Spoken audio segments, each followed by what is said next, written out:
Shri Thiruvanchoor Radhakrishnan MLA നമുക്ക് പങ്കുചേരുന്നുണ്ട്. ശ്രീ തിരുവഞ്ചൂർ, എന്തായാലും നിയമസഭാ കയ്യാങ്കളി കേസിൽ യുഡിഎഫിനെ പ്രതിരോധത്തിലാക്കാൻ ഒരുങ്ങുകയാണ് സർക്കാർ എന്നാണ് മനസ്സിലാക്കുന്നത്. പ്രത്യേകിച്ചും 4 യുഡിഎഫ് നേതാക്കൾക്കെതിരെ പ്രതി ചേർത്തിരിക്കുന്നു. എന്താണ് താങ്കൾക്ക് ഇതിൽ പറയാനുള്ളത്? ഇത് യുഡിഎഫിനോട് തിരിച്ചടിയാണെന്ന് താങ്കൾ കരുതുന്നുണ്ടോ? എന്താണ് സർക്കാരിന്റെ നീക്കം എന്നാണ് താങ്കൾ ഉദ്ദേശിക്കുന്നത്? അക്രമം നടത്തിയവരും അക്രമത്തിന് വിധേയരായവരും ഒരുപോലെ പ്രതിയാകുന്നത് കേരളത്തിലെ ആദ്യത്തെ സംഭവമാണ്. അക്രമം നടത്തിയവർക്കെതിരെ കേസെടുത്തു, കോടതി ആ കേസ് മുന്നോട്ട് കൊണ്ടുപോയി. കോടതിയിൽ നിന്ന് കേസ് വിഡ്രോ ചെയ്യുന്നതിന് വേണ്ടി ഗവൺമെന്റ് തീരുമാനിച്ചു. മേൽക്കോടതി അതിനെ അനുവദിച്ചില്ല. അവസാനം നിർബന്ധിതമായി കോടതി വിസ്താരത്തിന് വിധേയമാകേണ്ടി വന്നു. അപ്പൊ പിന്നീട് ഒരു കളം വെട്ടിച്ചാടാനുള്ള പരിശ്രമത്തിലാണ്. അവിടെ ഭരണകക്ഷിയിൽപ്പെട്ട അന്നത്തെ എംഎൽഎമാരെ കൂടി പ്രതികളാക്കി ചേർത്താൽ ഈ കേസ് തേഞ്ഞു പാഞ്ഞൊക്കെ പോകും എന്നുള്ള സങ്കല്പത്തിലാണ് ഇവർ നിൽക്കുന്നത്. അതുകൊണ്ടാണ് ഈ പണിയൊക്കെ ചെയ്യുന്നത്. യഥാർത്ഥത്തിൽ നിയമസമാധാനം മാറുന്ന ഏതെങ്കിലും ഒരു കാലത്ത് ഒരു രാജ്യത്ത് നടക്കുമോ, ഏതെങ്കിലും ഒരു സംസ്ഥാനത്ത് നടക്കുമോ? അതുകൊണ്ട് എല്ലാ നിയമങ്ങളെയും കാറ്റിൽ പറത്തിക്കൊണ്ട് ഒരു പറ്റം ആളുകളുടെ സംതൃപ്തിക്ക് വേണ്ടി ഭരണകൂടമാണ് അതിനെ വട്ടം കിടക്കുകയാണ്. അതാണ് ഇവിടെ നടന്നുകൊണ്ടിരിക്കുന്നത്. കോൺഗ്രസിനെ പ്രതിരോധത്തിലാക്കാനാണ് ഈ നീക്കമെന്ന കാര്യത്തിൽ തർക്കമില്ല. അങ്ങനെ പ്രതിരോധത്തിലാകുമോ ഈ വിഷയത്തിൽ കോൺഗ്രസ്? അങ്ങനെ പ്രതിരോധത്തിലായ കോടതിയല്ലേ ഇത് അവസാനം തീരുമാനിക്കേണ്ടത്. പോലീസുകാരൻ എഴുതി വെച്ചാലും ശരി, കോടതിയല്ലേ ഇത് തീരുമാനിക്കേണ്ടത്.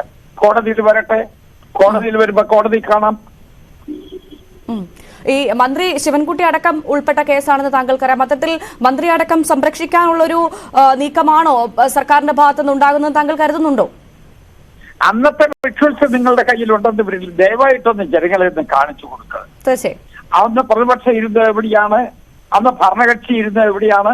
അവരെന്തിനാണ് മുഖ്യമന്ത്രിയുടെ അടുത്തേക്ക് ചീറി വന്നത്? അവിടെ ഭരണകക്ഷി ബെഞ്ചുകളിൽ വന്ന് കുഴപ്പമുണ്ടാക്കാൻ ശ്രമിച്ചത് എന്താണ്? ഈ പ്ലേസ് ഓഫ് ഒക്കറൻസ് എന്ന് പറയുന്നത് തന്നെ വളരെ പ്രധാനപ്പെട്ട തെളിവാണ്. ഈ പ്ലേസ് ഓഫ് ഒക്കറൻസ് എന്ന് പറയുന്ന ട്രഷറി ബെഞ്ചിന്റെ മുമ്പിലാണ്. ഇവർക്ക് സീറ്റ് ട്രഷറി ബെഞ്ചിന്റെ മുമ്പിലായിരുന്നോ? അല്ല, അവരിരുന്ന സീറ്റിൽ നിന്ന് വെല്ലു ക്രോസ് ചെയ്ത് ട്രഷറി ബെഞ്ചിന്റെ മുമ്പിൽ വന്ന് അക്രമം കാണിക്കുകയായിരുന്നു. അവസാനം അക്രമം കാണിക്കരുതേ എന്നവരെ കൂടി അക്രമകാരികളാക്കുന്നതിന് വേണ്ടിയുള്ള ശ്രമം നടന്നു. അതാണ് ഇപ്പോഴത്തെ സംഭവവികാസം. ഒരു ഒത്തുതീർപ്പിന് കോൺഗ്രസ് ശ്രമിക്കുമോ അല്ലെങ്കിൽ വഴങ്ങുമോ? താങ്കൾ എന്താണ് പറയേണ്ടത്? ഞങ്ങൾക്ക് ഇക്കാര്യത്തിൽ ഒത്തുതീർപ്പിന്റെ ആവശ്യമില്ലല്ലോ. അങ്ങനെ ക്രിമിനൽ കേസിൽ ഒത്തുതീർപ്പുണ്ടോ? ക്രിമിനൽ കേസ് കോടതി തീരുമാനിക്കട്ടെ. അങ്ങനെ ക്രിമിനൽ കേസിൽ എന്ത് ഒത്തുതീർപ്പ്? ആ ഒത്തുതീർപ്പിനൊന്നും വഴങ്ങുന്ന പ്രശ്നമേ ഇല്ല. തീർച്ചയായും. ശ്രീ തിരുവഞ്ചൂർ, താങ്കൾ പറഞ്ഞതുപോലെ ദൃശ്യങ്ങൾ ഞങ്ങൾ പ്രേക്ഷകരെ കാണിക്കുന്നുണ്ട്. ഇങ്ങനെയാണെങ്കിൽ എന്തുകൊണ്ടായിരിക്കും ഇത്തരത്തിലൊരു നീക്കത്തിന് ഇപ്പോൾ സർക്കാർ തുനിഞ്ഞതെന്നാണ് താങ്കൾ കരുതുന്നത്? ഇപ്പൊ ഈ ഗവൺമെന്റ് അൺപോപ്പുലറായി. ഈ ഗവൺമെന്റ് ഏറ്റവും വലിയ അടിത്തട്ടിലാണ് നിൽക്കുന്നത്. അവിടെ നിന്ന് ശ്രദ്ധ തിരിക്കുന്നതിന് വേണ്ടി, അവിടെ നിന്ന് രക്ഷപ്പെടുന്നതിന് വേണ്ടി അവസാനത്തെ ശ്രമം കൂടി നടത്തിക്കൊണ്ടിരിക്കുകയാണ്. അതിലൊന്നും ഈ ഗവൺമെന്റ് രക്ഷപ്പെടാൻ പോകുന്നില്ല.